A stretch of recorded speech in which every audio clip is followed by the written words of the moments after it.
Bonsoir et bienvenue dans Mimi, c'est le numéro 18 du magazine de l'insolite et des mondes invisibles. Bonsoir Jérôme, comment vas-tu? Hello Antoine, très bien, salut à tous. Alors Jérôme, bien voilà, encore une semaine de folie qui vient de se passer. Déjà je tenais à présenter nos excuses pour avoir manqué le rendez-vous de samedi soir, le premier samedi soir de l'année. On a eu tellement de mal à mettre en ligne cette vidéo. Allez, pour vous en donner les raisons, c'est très simple. Vous vous rappelez, on parlait des frères Bogdanov et on a voulu mettre une illustration de temps X de Lina. Sauf que, effectivement, comme c'est une vidéo qui est copyrightée, logiquement, on doit pouvoir la mettre en ligne à titre d'illustration.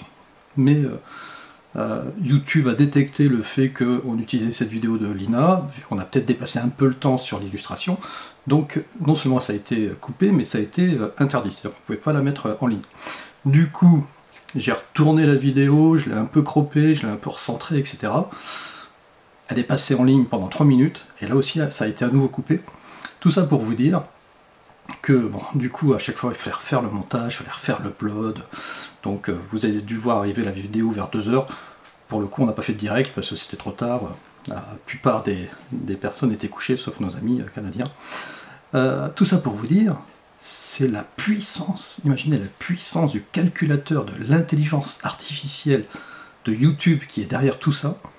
C'est-à-dire qu'elle arrive à repérer des images qui sont inversées, qui sont... j'avais agrandi l'image, j'avais accéléré un peu le temps, etc. Je ne sais pas comment ils font. Quoi.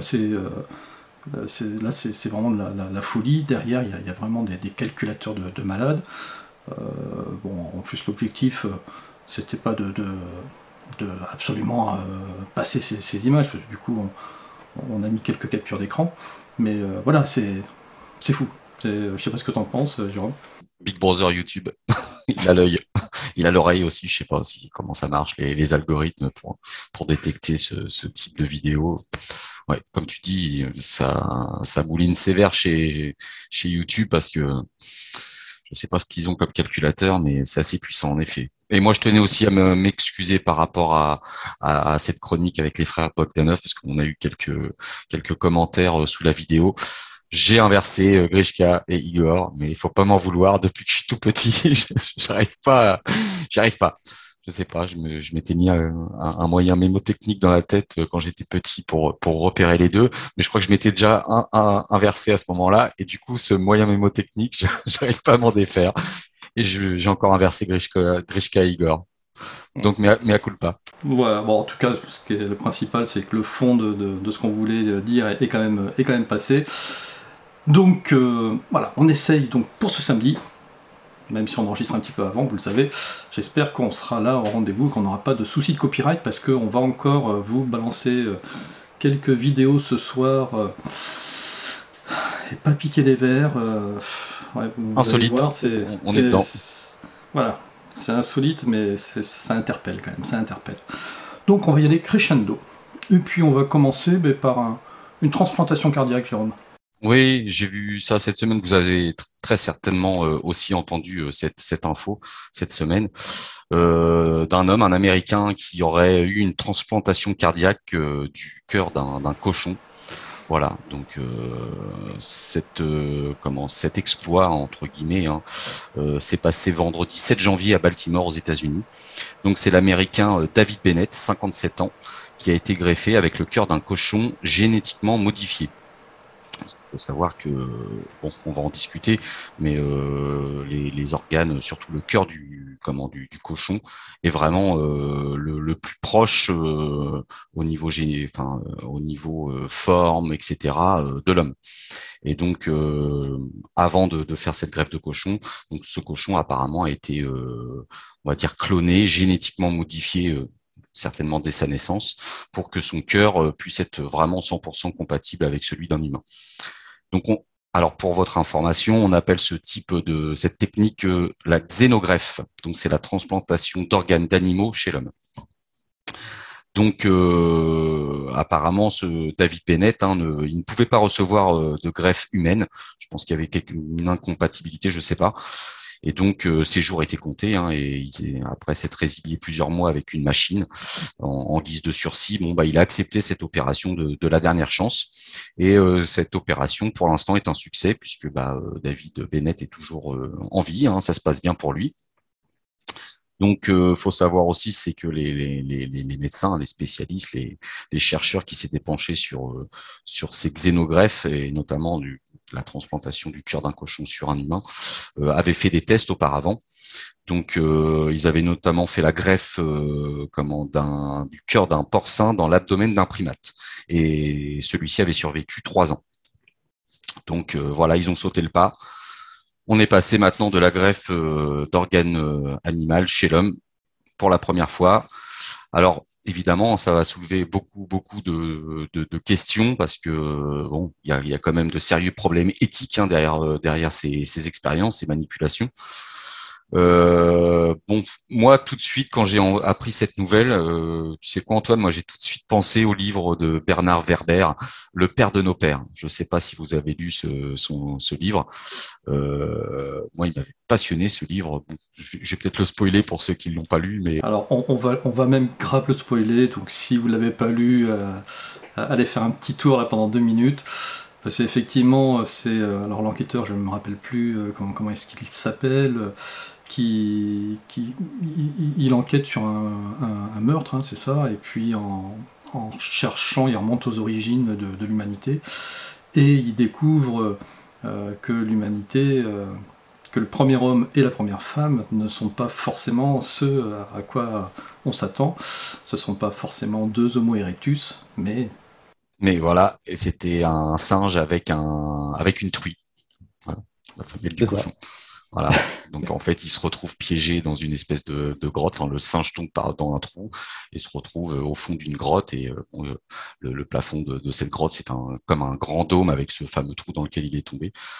Et puis bah, il se retrouve pris au piège là-dedans. Il peut pas s'en sortir. Et puis il se rend compte que dans cette grotte, bah, il y a un autre animal que lui. Bah, c'est une truie. Alors au début, bon, il se frite, hein, il se tape dessus, mais bon, au bout d'un moment, ils se rendent compte qu'ils sont d'égale force et puis il n'y en a pas un qui va l'emporter sur l'autre, donc ils abandonnent et puis les jours passent, ils arrivent quand même à se nourrir parce qu'il y a d'autres animaux qui tombent aussi dans ce trou, qui sont piégés comme eux, donc ils arrivent quand même à se nourrir. Et puis bah, un jour, de la violence, de la guerre, vient l'amour et bon, il arrive ce qu'il arrive et ils copulent ensemble. Et de cette fusion naît de la truie, donc un enfant qui a donc la physiologie d'un singe, un hominidé, mais sans poils, avec la peau toute rose, bah, comme un cochon, quoi. Et Ça, puis né la bon, race humaine, tout simplement. voilà. Et puis bah, Mm. l'histoire veut qu'ils arrivent quand même. Alors le singe monte enfin le père donc monte sur le dos de sa compagne la truie et arrive à soulever l'enfant et qui arrive à attraper des lianes et lui arrive à sortir de ce piège, de ce trou, et puis bah, ensuite il va rencontrer d'autres tribus de singes, et puis il va commencer à s'accoupler avec elles, et puis c'est comme ça que voilà, l'Homo erectus, l'Homo sapiens est apparu. Bon, c'est un livre super intéressant, voilà, en lien justement avec cette transplantation de cœur de cochon. Mais moi, Antoine, ça m'a aussi fait penser, je me suis fait aussi cette réflexion au film The Island avec Evan McGregor. Je sais pas si vous avez vu ce film où en fait on fait croire, alors en plus c'est un petit peu d'actualité parce qu'on fait croire à des personnes qui se retrouvent dans une espèce de complexe à l'abri de l'extérieur. On leur explique qu'en fait ils ont perdu un peu la mémoire. On leur dit qu'à l'extérieur la planète a été complètement décimée par un virus qui a tué tous les humains. Donc et puis bon bah de temps en temps il y a un tirage au sort pour emmener des personnes qui est dans ce complexe. On lui explique que voilà, et on a réussi quand même à sauvegarder une île, The Island, et pour repeupler la planète. Et il y a toujours un élu qui va tirer au sort pour partir. Et en fait, bah non, c'est l'histoire, c'est ce qu'Evan McGregor découvre. C'est pareil, je vous spoil le film. Hein. C'est qu'en fait, en fait, ce sont des clones. Ils sont des clones et ce sont des milliardaires qui se font faire des clones. Et on fait croire, on élève ces clones dans ce complexe. Et en fait, bah, le jour où ils doivent soi-disant partir sur une île pour repeupler la planète, bah non, on les prend, on les extermine, on les ouvre en deux, on prend l'organe que le propriétaire de ce clone a décidé de se remplacer sur lui. Voilà. Bon, voilà. Donc comme je te dis, ça fait penser un petit peu à tout ça par rapport aux problèmes d'éthique. Est-ce qu'on a vraiment le droit, je dirais maintenant, de cultiver des animaux, hein, de les modifier génétiquement pour aller se servir de leurs organes pour sauver un homme? Alors, si tu me poses la question, est-ce qu'on a le droit d'abattre autant d'animaux dans le monde pour se nourrir? Oui, non, mais c'est ce que j'allais dire. Voilà, déjà on les élève pour se nourrir. Est-ce que maintenant on a le droit de aussi les élever pour changer les organes? À choisir, je trouve ça limite plus éthique d'élever un porc pour effectivement lui prendre son cœur et puis sauver la vie de quelqu'un, plutôt que d'élever un porc pour le saucissonner et de le boulotter. Donc, Après, il restera peut-être un problème parce que moi, ça m'a aussi fait penser. Hein, je réfléchis beaucoup, hein, mais j'avais vu l'interview d'une personne qui avait reçu comment justement une greffe de cœur hein, humain. C'était il y a des années de ça. Et en fait, il avait expliqué que bon, la greffe avait pris, il n'y avait pas eu de rejet. Et puis plusieurs jours, plusieurs semaines après cette greffe, il s'était rendu compte en fait qu'il avait des envies d'aliments qu'il n'aimait pas du tout avant, quoi. Et en fait, l'interview était passionnante parce que ce monsieur avait fait une enquête pour savoir quel était le donneur de son cœur. Il avait rencontré la famille et en discutant avec la famille, en expliquant ces nouvelles envies d'aliments, tout ça, les gens étaient complètement stupéfaits parce que c'était exactement les aliments qu'adorait manger. Je crois que c'était un fils hein, qui avait donné son cœur, qui était décédé et qui avait fait ses dons d'organes. Donc, voilà, hein, le cœur a des neurones. Est-ce que voilà le fait de greffer un cœur d'animal, un cœur de cochon dans un homme, est-ce que cet homme-là, il va pas avoir des envies de truffes et puis se rouler dans la boue? Je ne sais pas. Bon, on peut se poser beaucoup de questions. Hein. Bon, voilà. Alors, exploit de la science ou voilà, est-ce que grosse dérive de la science là? Je ne sais pas. Antoine, qu'est-ce que tu en penses? bah, est-ce que c'est éthique? Je pense que je me suis déjà prononcé dessus. Pour moi, ça me choque beaucoup moins que le fait d'abattre des animaux, les élever, les abattre pour se nourrir. Même si je suis pas végétarien, voilà, c'est malgré tout ce que je pense. Mais c'est pas sans me rappeler la citation de Charles Moncelet, parce que Charles Moncelet qui était un journaliste, écrivain du 19e siècle. Citation, je suis sûr que tu la connais, tu l'as entendue. Tout homme a dans son cœur un cochon qui sommeille. Ah. Oui. Donc, tout est dit, donc bah oui, de toute manière, ça, tu sais, le futur qu'on est en train de se construire, on va aller de plus en plus vers ce genre de science pour le meilleur des mondes. Voilà. Oui, mais Antoine, science sans conscience n'est que ruine de l'âme. Oui, en parlant de science sans conscience, moi je vais t'en raconter une histoire de science sans conscience. Toi qui es lecteur de Top Secret Magazine, le magazine de Rock Soccer depuis des années, tu sais que à la fin de son magazine, hein, il parle systématiquement de ceci, des puces RFID. Mm. Voilà. Et je ne sais pas si tu t'en souviens, ça avait fait un peu le buzz, c'était en 2015, c'était en Suède, où des organisateurs de rave party avaient créé les implant party. C'était un groupe de biohackers qui s'appelait Bionifiken qui avait créé ça pour pouvoir permettre à tous les rêveurs de pouvoir entrer, sortir, juste en se faisant scanner le petit grainerie qui s'était mis sous la peau, comme ça évité les tampons, ça évitait les pertes de billets, etc. Donc c'était, selon les organisateurs, extrêmement pratique et pas du tout nocif pour la santé. Toujours en Suède, visiblement la Suède a l'air vraiment à la tête de ce genre d'action. C'est le groupe de transport SJ qui en 2017 a mis en place un système pour pouvoir, pareil, monter dans les transports en commun et en descendre juste en se faisant biper au passage. Donc très pratique, hein. De toute manière, c'est d'ailleurs tout ce genre d'arguments qu'ils mettent en avant. Hein. Le côté pratique avant tout, oui. pour allécher le public. Voilà. Et donc, forcément, ce qui devait arriver arriva. Et je vais te partager l'article de Science Post qui dit Suède, un implant capable de stocker le pass sanitaire. Ah bah oui, c'est l'argument ultime, c'est-à-dire que si il t'arrive une bricole, un arrêt-carte ou n'importe quoi, on te retrouve sur le sol, t'as pas tes papiers sur toi, on sait pas quelles sont tes allergies, etc., etc., tu peux mourir. Alors que si tu as une puce RFID qui contient tout ton ton cursus médical, et ta carte tu peux être vitale, sauvé. voilà, avec ton groupe sanguin, etc. Voilà. Et bien là, c'est le groupe Disruptive Subdermals qui propose ça depuis le 22, depuis le mois de décembre 2021, qui propose de mettre cette petite puce RFID en soi avec les informations comme quoi tu as bien ton pass sanitaire, ou là il parle de pass sanitaire et pas encore de pass vaccinal, parce que du coup tu vas pouvoir aller dans les restos, aller au ciné, sans avoir à présenter de carte d'identité, tu présentes juste ta petite puce. Tu peux pas avoir donné ton pass sanitaire à quelqu'un, parce que forcément elle est pluguée, donc tout le monde est sauvé. Voilà. Le meilleur des mondes, on y arrive, à chaque fois on en parle, et puis à chaque fois ils nous en mettent une en plus. Qu'est-ce que t'en penses? Ah, moi, ça me fait penser, d'ailleurs, Rock, comment faisait ce rapprochement avec la marque de la bête. Voilà. Nul ne pourra acheter ni vendre s'il n'a pas la marque de la bête sur sa main ou sur son front, hein. Je crois que c'est ce qui est écrit dans la Bible.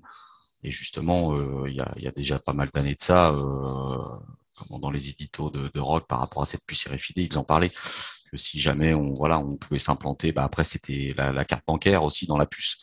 Il n'y avait plus besoin de sortir de la monnaie ou une carte ou quoi. Voilà, on bip la main, le poignet, et puis plus personne ne peut acheter ni vendre s'il n'a pas cette puce.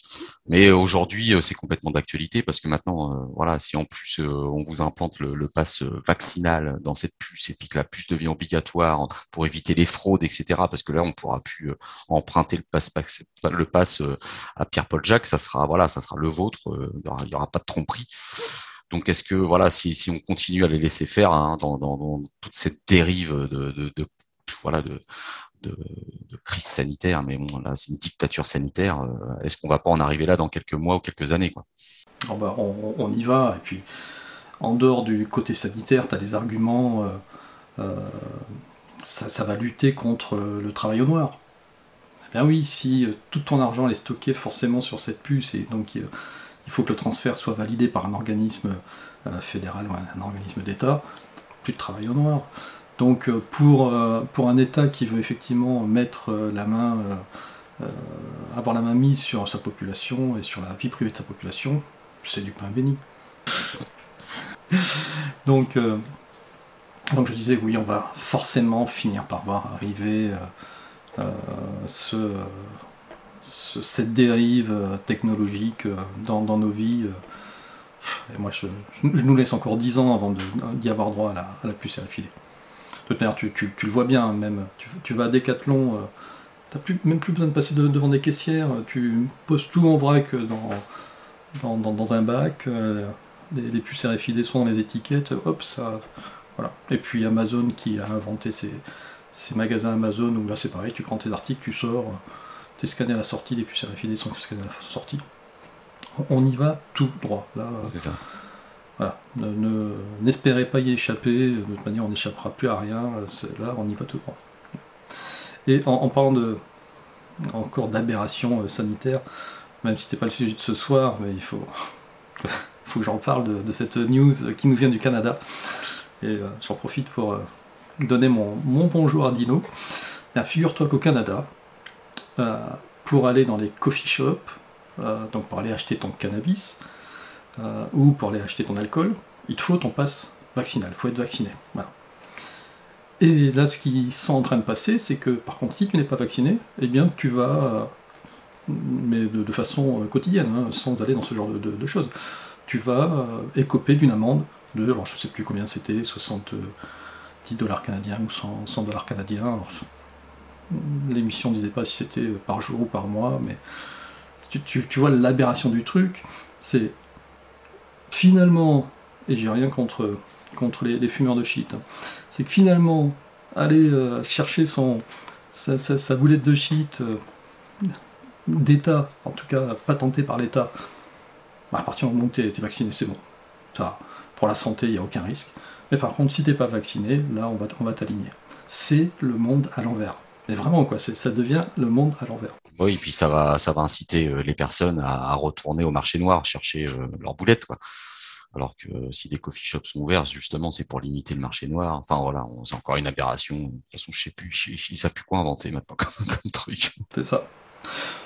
Bon, en tout cas, on a quand même une petite pensée émue pour notre ami Olivier. Olivier Véran, ah oui, le pauvre.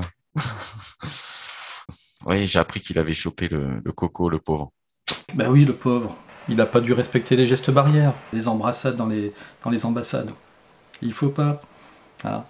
Les serrages de main dans les hémicycles. Il faut pas. Les petits fours qu'on prend, qu'on pose et qu'on reprend dans les parties fines. Ben faut pas. Ben oui, ben regarde, les non-vaccinés. Ils font gaffe à tout ça. Mais bon, on a une pensée émue quand même pour Monsieur Olivier Véran. Allez, en parlant de parties fines, de messages subliminaux, de sujets, encore une fois, ça va être une soirée très Top Secret Magazine ce soir, parce que là aussi, il me semble que Rock en avait parlé, de ces messages subliminaux qu'ils mettent dans les spectacles d'ouverture des JO. Et oui, c'est vrai, je suis tombé là-dessus. C'est un ami Facebook, Antoine Bruno, hein, je le remercie au passage, qui a partagé ça cette semaine. Je suis tombé là-dessus et en fait, c'est une petite vidéo de la cérémonie d'ouverture des JO de Londres en 2012. Je sais pas si vous en rappelez. Et c'est vrai que moi, j'avais pas prêté attention, mais souvent ces choses-là, on prête pas attention sur le coup. Et regardez un petit peu la cérémonie d'ouverture. Donc voilà, vous avez 300 lits d'hôpitaux avec des enfants dessus, un espèce de grand mage noir là, gigantesque, avec et puis bah, ces infirmières et ces médecins là qui font un peu les marionnettes et puis qui font ce signe, vous voyez, un doigt dans une main là. Enfin, alors certains ils voient le signe de la vaccination et puis après on voit tous ces enfants apeurés là qui sont poursuivis par des petits démons noirs et mais qu'est-ce que ça vient faire dans les cérémonies d'ouverture des Jeux Olympiques, quoi. Et ça vous rappelle pas quelque chose, bon, la situation actuelle, quoi, les lits d'hôpitaux saturés, et bon, là, c'est que des enfants, mais puis les infirmières qu'on prend pour des marionnettes, là, et qu'on oblige Enfin, voilà, j'ai été très surpris quand j'ai vu cette vidéo. Et j'ai percuté, ça m'a rappelé aussi, comme quoi hein, on fait des liens hein, dans le cerveau, bah, les Jeux Olympiques de Barcelone en 92. Et il y en a qui ont fait aussi le lien par rapport à ce qui se passe en ce moment avec ce spectacle qui avait été donné, où on voit justement ces énormes boules. Alors c'est très glauque hein, comme spectacle, je trouve. On voit ces espèces de boules avec des pics là, donc on pourrait comparer ça à ce qu'on se représente des virus, là, comme le coronavirus. Puis surtout, on voit cette espèce d'hydre gigantesque là qui surgit toute noire avec des tentacules. Et on en avait parlé ensemble, Antoine, hein, ces espèces d'hydres qu'on retrouve aussi dans la substance qu'on essaye de nous injecter de force en ce moment là. Je sais pas si tu te rappelles. Ah oui, tout à fait, c'était même des médecins, hein. Là c'était très officiel, c'était des médecins qui avaient découvert ça au microscope électronique, et le truc, il essayait même de se barrer dessous la plaque. C'est ça, voilà. Et puis là, on voit aussi ces chars avec voilà, ces espèces de corps enchevêtrés à moitié, enfin, c'est glauque. Et puis toutes ces épines qui sortent là, qui nous rappellent, bah, enfin, beaucoup vont y voir justement les aiguilles des seringues hein, hein, qu'on veut nous mettre dans le bras, quoi. Voilà, j'ai trouvé ça surprenant. Je vois pas du tout le rapport, moi, avec des Jeux Olympiques. Je sais pas. Et puis, bah, pareil, moi, ça m'a fait penser à cette fameuse cérémonie du tunnel de Gothard hein, qui a eu lieu en 2016.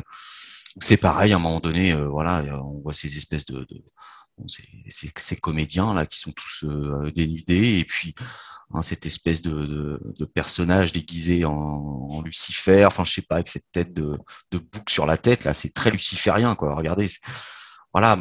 Comme quoi, dans les cérémonies de choses qui se sont déroulées ces dernières décennies, est-ce qu'il n'y avait pas un message subliminal derrière tout ça? Enfin, parce que moi, franchement, j'y vois, voilà, je vois pas le rapport là avec l'ouverture d'un tunnel, mettre ces scarabées, ces espèces de personnes là sous des voiles, c'est glauque, je vois, voilà, là, en fond d'écran là, ce portique avec cet écran puis tous ces yeux qui tournent. Enfin, c'est très très étrange quand même, très étrange. Regardez, hein, je vous laisse admirer le spectacle. Même ça, les Voilà, pistons, là c'est ça pareil, fait, les ça pistons fait pistolets. d'inject. Hein. Parce que ça ne représente pas les pistons des seringues. Les pistons des On seringues, peut aller très loin, mais ils sont tellement allés loin dans la conception de ces cérémonies que on est libre d'aller loin aussi, quoi. ouais, c'est bon. Voilà, c'est hallucinant. Sur les JO qui sont passés là au Japon, c'était plus soft, j'ai l'impression. Oui, très soft. J'ai regardé justement en travaillant sur le sujet. J'ai été voir les dernières cérémonies. Bon, voilà, il n'y a pas ces choses-là, mais Ouais, et puis là, ouais, regarde là. ouais, avec ces personnages là, et puis cette horloge et les gens qui sont accrochés, et puis Ah c'est oui, très très étrange quoi. Qu'est-ce que ça le vient temps, faire dans... Je vois pas le le temps rapport qui avec. passe. C'est ça. Et là, c'est des offrandes, hein, carrément. Ah oui, Ah, très glauque, hein. Très très. Elle avait été. ah bah tiens, regarde, allez, hein, on s'incline devant le dieu du temps. C'est ça. Elle avait été.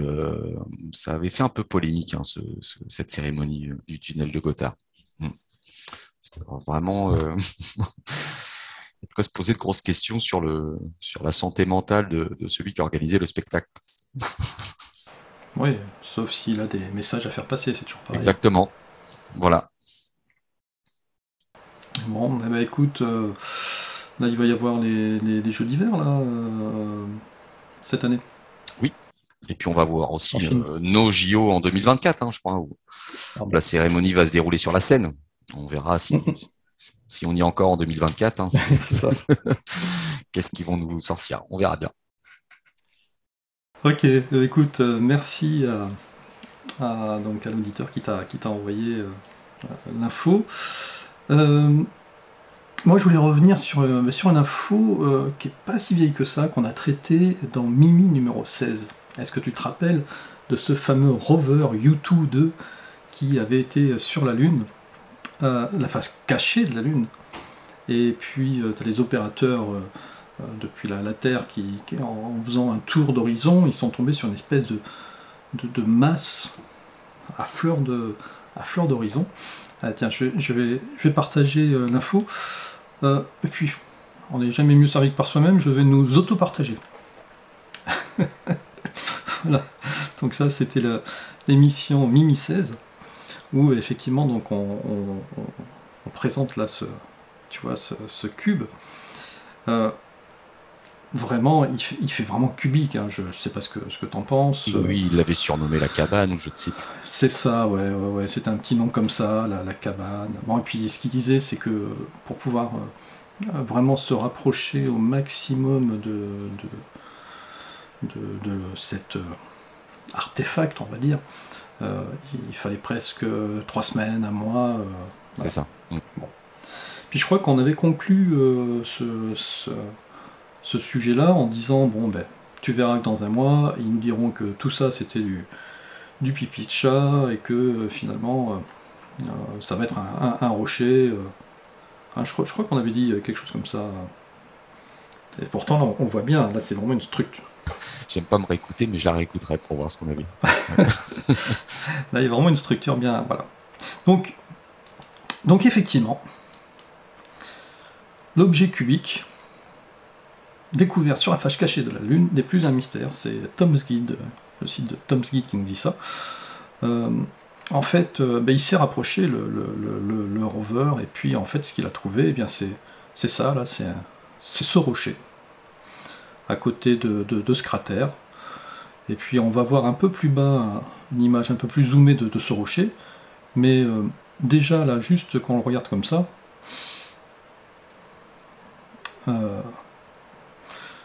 J'avais j'ai l'impression que l'impression. c'était beaucoup plus gros. Ah, c'est ça.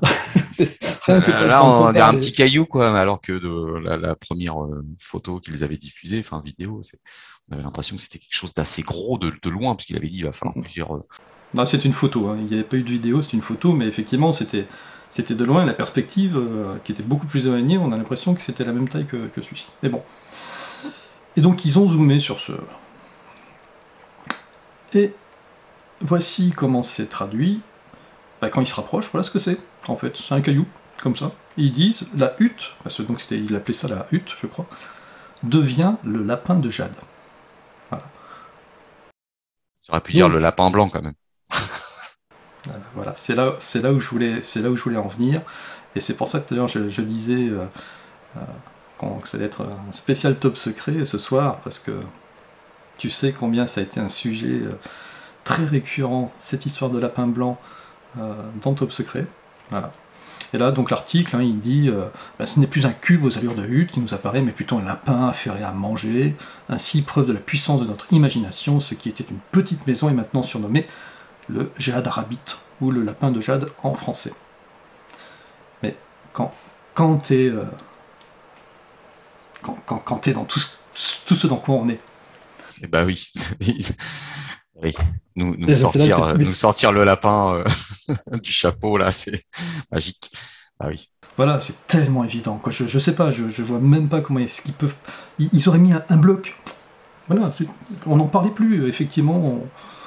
C'était un bloc, c'est notre imagination qui nous le faisait voir cubique, et puis en se rapprochant, c'est pas du tout cubique. Mais là, ils nous mettent un bloc en forme de lapin, effectivement. L'appareil Dolly est là, on voit un lapin qui est en train de brouter. Pile poil d'ailleurs au moment où sort Matrix 4. Petit clin d'œil, hein, suivez le lapin blanc. Moi, je sais pas, là je sais pas quoi en penser, mais... Nous sommes au pays des merveilles, Antoine. Ils nous prennent vraiment pour des cons à tous les niveaux, quoi. C'est pas possible. J'ai le droit de dire des gros mots maintenant. Hein. C'est depuis une semaine. On s'est autorisé avec Antoine. Oui. Ouais, voilà. Maintenant, tout le monde a le droit de le dire. Hein. On suit notre exemple et maître à tous. Donc voilà.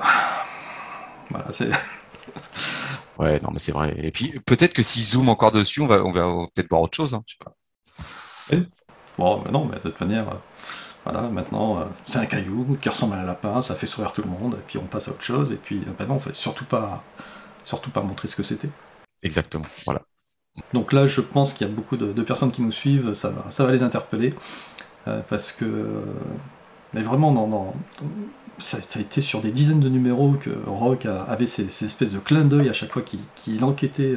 Mais rappelle-toi, moi aussi, j'avais écrit un article dans Top Secret là-dessus, parce que je trouvais ça tellement gros, ces histoires de lapin blanc, je me suis dit, c'est pas possible. On en voyait partout, au cinéma, etc. Et du coup, j'avais regardé un film, c'était je sais plus comment il s'appelle ce film-là, où c'est 4 prestidigitateurs qui font le cas du siècle, insaisissable. Mm-hmm. Et où il y avait là aussi un lapin blanc qui apparaissait dans le film. Je me suis dit, bah, tiens, allez, on va voir. Je vais suivre le fil de ce sujet pour voir où est-ce que ça nous mène. Et eh bien, j'ai pas été déçu. Parce que, du coup, j'ai regardé le film quasi image par image. À un moment donné, il y a les 2 acteurs qui font un signe très bizarre ils sont sur le pont des amoureux, là où tu sais où il y avait tous les cadenas. Je sais même plus si ça existe encore à Paris parce que c'est tellement lourd, je crois qu'ils les ont. Ils les ont retirés, mais ils commencent à en remettre. Bon, enfin bref. Et donc t'as le héros comme ça qui marche nonchalamment en montrant comme ça avec 2 doigts un cadenas en particulier. Mais ça se voit pas parce que si tu le fais pas image par image, tu le vois pas. Tu vois un cadenas en particulier. Et sur ce cadenas, il y avait 2 noms dessus. Et je me suis dit, tiens, je vais rentrer dans Google. Et quand je rentre dans Google, la correspondance entre... Alors il y avait 2 noms et puis un chiffre. La correspondance entre ces 2 noms et ce chiffre, ça me donne juste 3 lignes dans le moteur de recherche. Ce qui est très rare, hein, quand on fait des recherches Google, c'est toujours des pages et des pages. Et ces 3 lignes pointaient sur la même chose, c'était un annuaire. Mais c'était un annuaire au format... Alors c'était très bizarre en fait, parce que quand vous alliez après sur le site, l'annuaire, vous le voyez au format graphique. Je vais essayer de le retrouver et de vous le mettre en illustration. Sauf que là, par où j'étais arrivé, l'annuaire, on l'avait au format texte. Et au tout début de l'annuaire, c'était l'annuaire de Charlotte Hills aux États-Unis, il y avait quelque chose qui s'appelait, il y avait écrit en gros au tout début de l'annuaire Pyram ID. C'était assez bizarre, Pyram ID, pourquoi? Je regarde la partie graphique de l'annuaire, effectivement on voit une pyramide, quelqu'un qui faisait la pub pour une pyramide. Et quand tu le regardais donc au format texte, tu voyais Pyram, plus loin, ID, bien détaché. Comme si le lien, c'était, il fallait aller sur le site Pyram et rentrer son ID. C'est ce que j'ai fait, tu te doutes bien. Et là, une page blanche. C'était pyram.com, une page blanche. Et mais même pas une page 404 ou même pas un truc. Voilà, tu sentais que c'était une page pour rentrer quelque part. Il fallait rentrer son ID. Et bon voilà, j'avais pas été plus loin. Et puis Rock, quand je lui ai envoyé l'article, du coup ça l'avait passionné. Il avait cherché dans cet annuaire. Parce que juste après Pyram ID, eh bien, on voyait le nom de Néo qui apparaissait. Et il avait fait une recherche et il avait trouvé un nombre de Néo qui apparaissaient dans cet annuaire qui était incalculable à côté de comment il s'appelle son mentor là, dans Matrix. Morpheus, voilà, etc. Donc c'était un article qui avait d'ailleurs déchaîné les passions parce que derrière il y avait d'autres personnes qui avaient cherché, et même quelqu'un qui avait cherché la localisation par rapport à l'adresse du site Pyram ID pour voir où est-ce que ça tombait. Et ça tombait, quand tu regardais sur Google Earth, ça tombait dans un coin paumé des États-Unis. Mais paumé, tu sais, il n'y avait rien, il y avait que des champs. Mais il y avait des champs comme on ne les voit pas en France, parce qu'en France, nos champs, ils sont rectangulaires. Là, c'était des champs, ils étaient ronds. Et c'était typiquement les mêmes champs qu'on pouvait voir dans un des épisodes d'X-Files. Tu sais, où ils faisaient leur culture, là, pour je sais plus pour quelle entité extraterrestre. Alors, voilà, quoi, c'était très impressionnant. Et j'avais fait la même recherche, du coup, sur Insaisissable 2. Et bien, pareil, je retombe sur un annuaire. Mais la probabilité que ça soit possible, c'est juste pas possible. Bon, j'ai jamais eu le temps de finir l'article. Peut-être qu'il paraîtra dans Génération Cité d'Or, un des prochains, parce que c'était vraiment un sujet super captivant. Et tout ça pour dire, l'élément déclencheur de tout ça, c'était le lapin blanc. Donc dès qu'il y avait un lapin blanc, ah ben, ça signifiait qu'il fallait voir quelque chose derrière. Il faut aller dans le terrier, quoi. Il faut aller dans le terrier, voilà. Et on s'est demandé à un moment donné si, justement, vous êtes une société secrète, hyper cloisonnée. Malgré tout, même si vous êtes cloisonné, vous devez quand même transmettre des informations aux autres cellules de votre société secrète. Est-ce que c'est pas un moyen très public de dire, ben voilà, les nouvelles informations, elles sont là. Si t'es pas au courant de comment y rentrer, ben, tu tombes sur une page blanche et puis voilà. Par contre, si tu sais comment y rentrer, parce que tu as détecté dans ce film ou dans ceci ou dans cela, il y a la clé qui te dit c'est là où il faut regarder, eh ben, c'est comme ça que tu peux communiquer d'une cellule à une autre. Voilà. Donc, tout ça pour dire et revenir et finir sur la Lune, ce lapin blanc. Voilà, vous en tirez la conclusion que vous voulez, mais moi... Mais d'ailleurs, Antoine, la Lune, c'est le symbole d'un lapin. Hein. Si vous prenez l'image de la Lune, vous pouvez dessiner par rapport... faites-le, hein, je sais pas, tu pourras peut-être mettre l'image en illustration, Antoine, mais on arrive à dessiner avec les pourtours des zones plus claires et plus sombres sur la Lune, un lapin, justement. C'est vrai. Voilà, bah écoutez, je pense qu'on a fait le tour, un petit tour sympathique, encore une fois, cette semaine. Jérôme, eh bien, merci pour avoir échangé sur tous ces sujets passionnants.